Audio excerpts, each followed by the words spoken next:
You're listening to Soap Dirt, the latest in television entertainment news.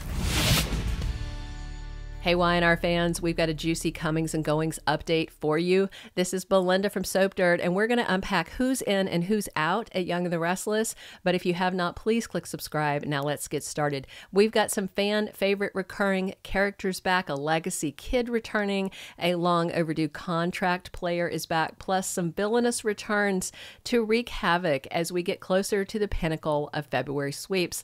Please click subscribe if you have not. Let's jump right into who is back in Genoa City. All right, first off, let's talk about a fan favorite recurring character. Actually, two of them who have scenes this week.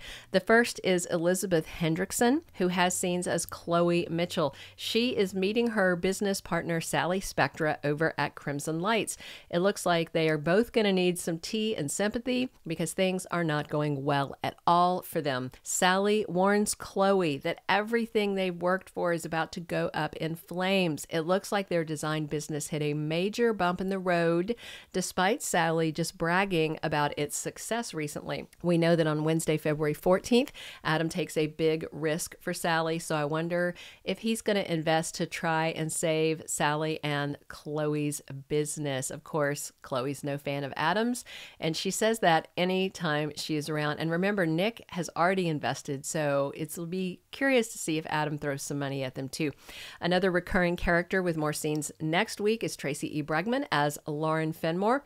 We saw her a couple of weeks ago when she appealed to Jack Abbott to help Nikki Newman regain her sobriety because Lauren felt like she really couldn't help that she was in over her head. So this week we have more of Lauren, and I'm certain it's all about Nikki and those addiction issues. Other recurring characters continuing their runs this week on Young and the Restless include Eileen Davidson as Ashley Abbott and Beth Maitland as Traci Abbott. I expect we'll continue to see both sisters until the end of February sweeps, which is February 28th, by the way. We've got Ashley back in Genoa City on Monday as she rages at her family for trying to stage an intervention. It definitely comes off clumsy as Jack and Tracy try and convince Ashley to let this Tucker thing go before it goes too far, and Ashley is stunned to hear Tracy went behind her back in Paris and quizzed the waitstaff again, even offering them a hefty paycheck to tell the truth, and now Tracy's convinced they were telling the truth all along, and Diane warns them about this, but Ashley goes off half-cocked and mad. She's got scenes this week beating down Tucker's door at the GCAC, but he's ignoring her because he is busy warming Audra's sheets. But by Tuesday, Ashley is in Tucker's face, raging about what she found out in Paris, which is a big nothing. By Thursday, official YNR spoilers say Ashley gets a painful reminder of her past. So I wonder if the family is going to take steps and if she might be hospitalized for another breakdown. It would be horrible if she is hospitalized and ultimately Tucker was gaslighting her. That would just be, oh, she would never forgive her family. Also back next week is Colleen Zank as horrible she-villain Jordan Howard. We caught a glimpse of her in early February as she made a phone call to Claire Howard at the hospital where she's staying. A nurse delivered the phone, but Claire told her great aunt she's done with her and the Newmans have accepted her as family and she is moving forward with them.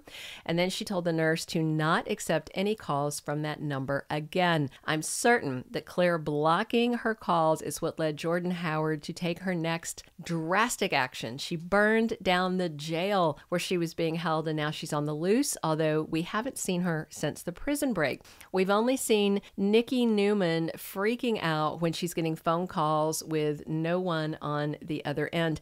And also, you know, those calls playing the burlesque stripper music, those are driving Nikki to drink. And every time she gets sloppy drunk, she makes it easier for Jordan to get to her and victimize her again. We have also heard that Brian Gaskell is back as Seth, the guy who was Nikki's AA sponsor until he supposedly fell off the wagon. I'm not certain that he did really fall off the wagon or was just faking it so he could have an excuse to be in Nikki's office going through her desk. She replaced him with Jack Abbott, and now we know Jordan's back next week. I still suspect Seth might be working for her or with her.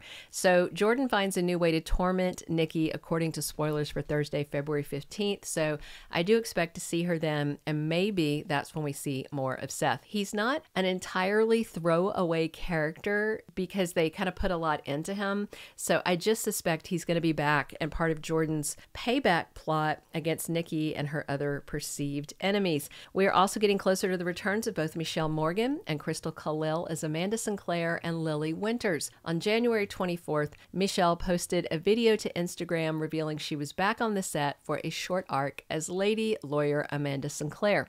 Given her role as legal counselor for Chancellor Winters, I think she might be back the same time as Lily, and I know many viewers are hoping she's back to drop the hammer on cheating, lying Heather and Daniel. Not only are they cheating behind his girlfriend's back, but oh yeah, their boss is back. Devon has had enough excuses from Daniel for why he's not coming clean to Lily about what he's been doing with Heather, and at first Daniel dissed Devon and reminded him he's a cheater too, but then he also said Lily just wasn't strong enough to hear this right now. Come on, guys. Newsflash. Lily survived prison. I'm certain that the news that Daniel has been wetting his whistle with his ex is not enough to break her. Annoy her? Sure. Break her? Not even close. Daniel is greatly overestimating his importance in her life, I feel like. With Mishael shooting in the third week of January, around the 24th, I think was when she posted, 23rd or 24th, that could put her appearance at the very end of February sweeps, which wraps on the 28th of this month. So possibly the two ladies might return as the finale of sweeps, along with the return of Lily Winters, so they can punish those who betrayed her. So the last piece of comings and goings news is about a new character that I doubt has much in the way of time on screen, but could have a sizable impact. That is Coco Nation, a tween, actually she's 8, debuting as a young girl named Nadia. She is at the same hospital where Claire Grace is in the psych ward, and they have screen time together. So this kid has a convo with Claire, and I just wonder if Nadia shows up to deliver a message from her great aunt Jordan. I would not put it past Jordan to use an innocent child to deliver a creepy, threatening message to her great niece. Since Claire is no longer taking her calls, Jordan might take drastic steps and use a kid to get to her.